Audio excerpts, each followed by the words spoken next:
So you've been, like you said, you've been everywhere. So what would you say the main differences are between training here and there? Wow.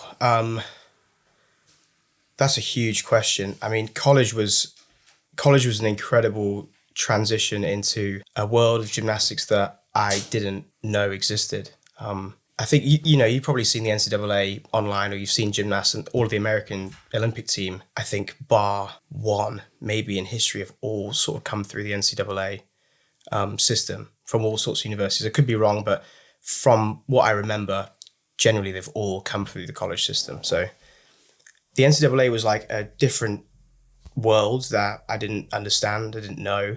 I know that you competed like every weekend for 4 months of the year, at the start of the year. But the whole sort of team ethos and aspect, gymnastics is an individual sport, but going to college made me realize that it's a team sport in a weird sort of dynamic where you're only up competing on your own.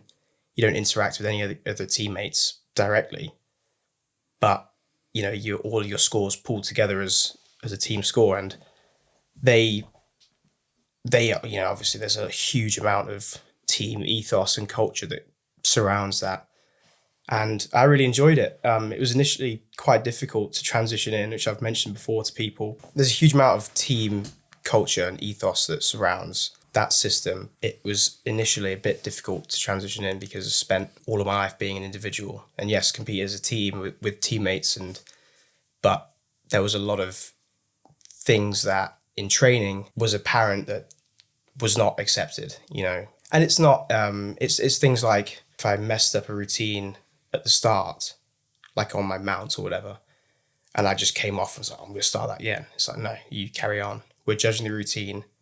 The routine goes into a score system, and that routine will count in our prediction towards the team on the weekend, that we predict that will compete. So one of my first routines, I did a floor routine and I fell, and I basically scrapped it. And I'll start again.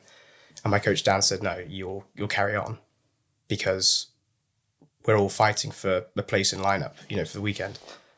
So I quickly learned that, there's something that don't go, and that definitely improved my whole approach purposefully towards my gymnastics, which I think that we should all, we could all benefit from, at the end of the day. So you're saying that even if stuff doesn't go right in the training, even if it's like towards the start of the routine, you still get up and then do the rest of the routine. Yeah. And I guess the whole point of that is, it sounds obvious, but in a competition, if you clip your legs on your shear and you stop dead on the pommel, you don't get a restart. You just got to carry on with a fall.